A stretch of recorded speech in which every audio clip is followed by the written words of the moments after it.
wa ta'ala help all of us. وجزاكم الله خير الجزاء. صلى الله على محمد وآل محمد.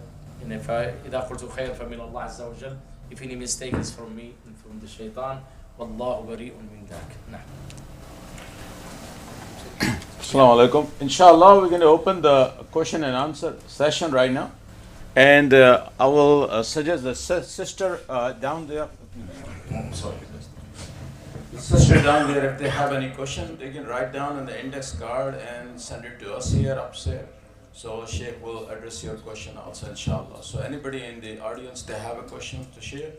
So this is the best opportunity, so you can ask and we'll have the benefit with that. Okay.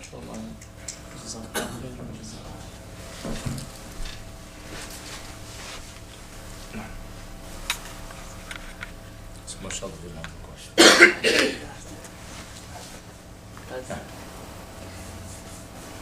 Or anything that somebody want to add, inshallah ta'ala, you're welcome, inshallah. Check downstairs if you have a question. Get it from downstairs if the sister any question.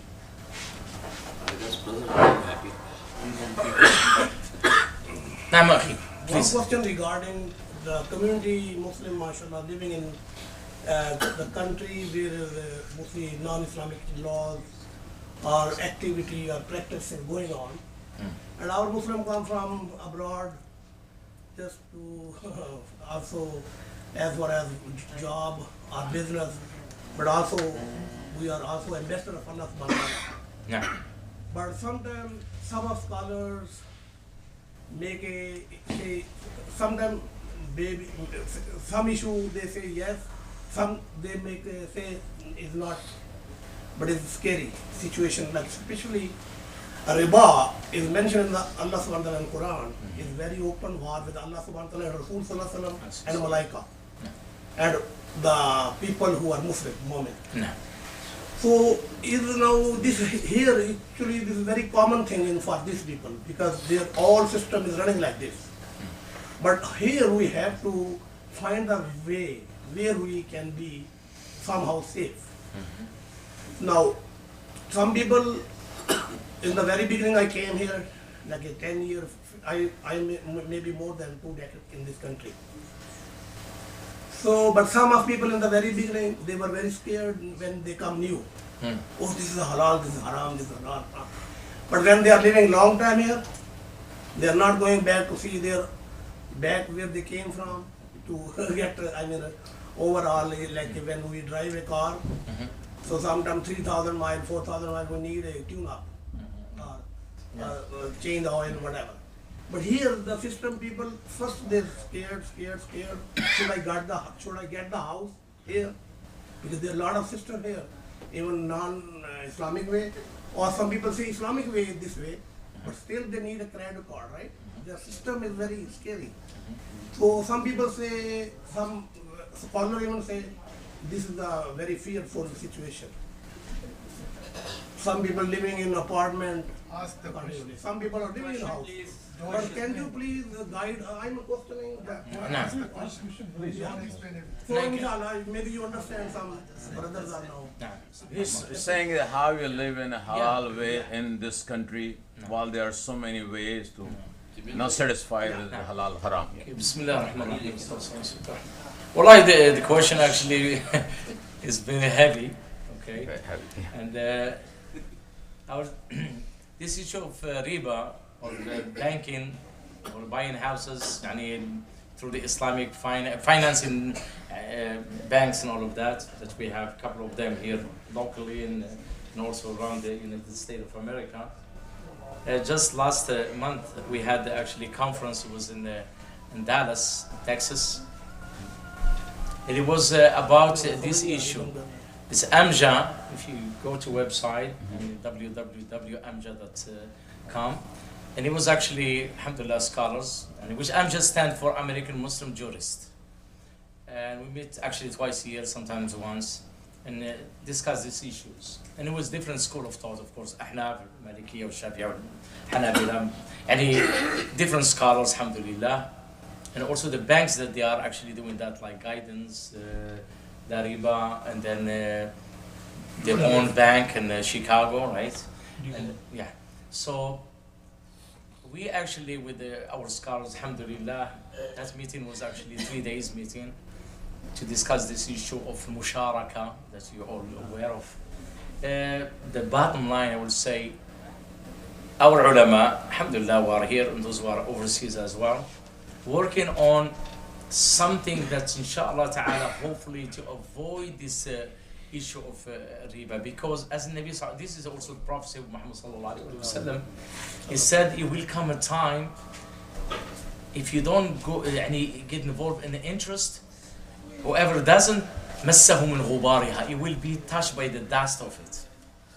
For example, I give you this is my personal experience. When I came, alhamdulillah, to the United States of America, 1998, I mean it's 97, the end of it, 98, I didn't have a bank account for 5 years almost. So because I believe, and that's my belief, the bank system is based on riba. I mean, it's obvious. I mean, nobody can tell me otherwise. I mean, bank is bank. The word bank and everything is based on interest.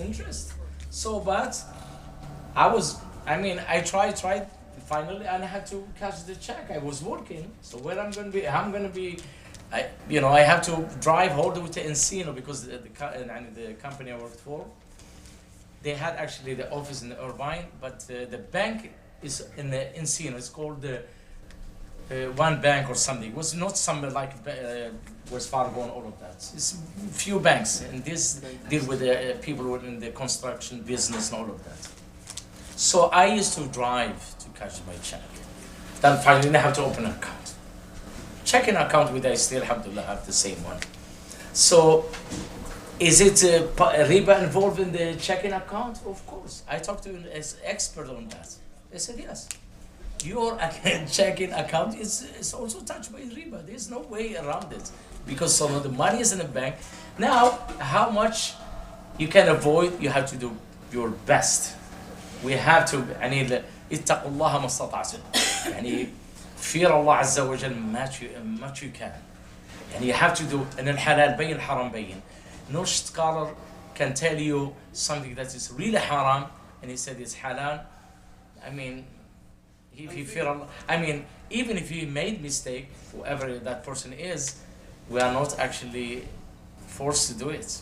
Now it's our conscience, and if we do something haram and if we know it, we cannot blame somebody else. Everyone will be held accountable. They judge that ulama, Allah will forgive, inshallah ta'ala, if they are mujtahid, they have done research and they thought this is the way, it's okay, they will get ajr, one ajr. Because why? Hadith النبي صلى الله عليه وسلم إذا اجتهد الحاكم فأصاب فله أجران وإذا أخطأ فله أجر. Meaning scholar, when he do his research and all of the scholar is not just sitting there giving it from his head. Don't also look at the scholars that they are just talking. Even if they make mistake. Nobody is actually ma'soom.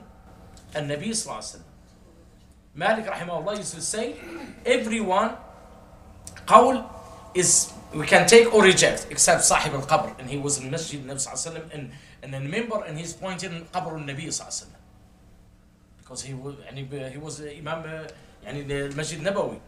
So saying that, may Allah help us, inshallah, our ummah, our scholars are working to try to find some ground that we can avoid that, inshallah ta'ala. And I will also give advice to myself and people also, do you need to have a house? I'm not saying you. Some people, why? It's not going to hurt to be renting. Because shaitan will come and say, well, I'm paying rent to somebody who is not Muslim. It's not your business. Allah give him a risk through you. So we go, why? If he's not Muslim and he owned that building and you pay him, so let it be. Did the Sahaba Nabi did with non-Muslims? They in Medina, there were Jews there. They were kuffar also, and they were dealing with them. They used to buy and sell from them. Even Nabi used actually to leave pound, like we have pound house today, right? You leave your things and you come take it back later and you pay back. That's it. There's nothing wrong with that. So it's really one have to ask himself. If you know this is not permissible, you don't trust this transaction, and with little knowledge you have, avoid it is the best. دع ما يريبك إلى ما لا يريبك. حديث الحسن رضي الله عنه، ابن علي رضي الله عنه وعليه السلام. It said,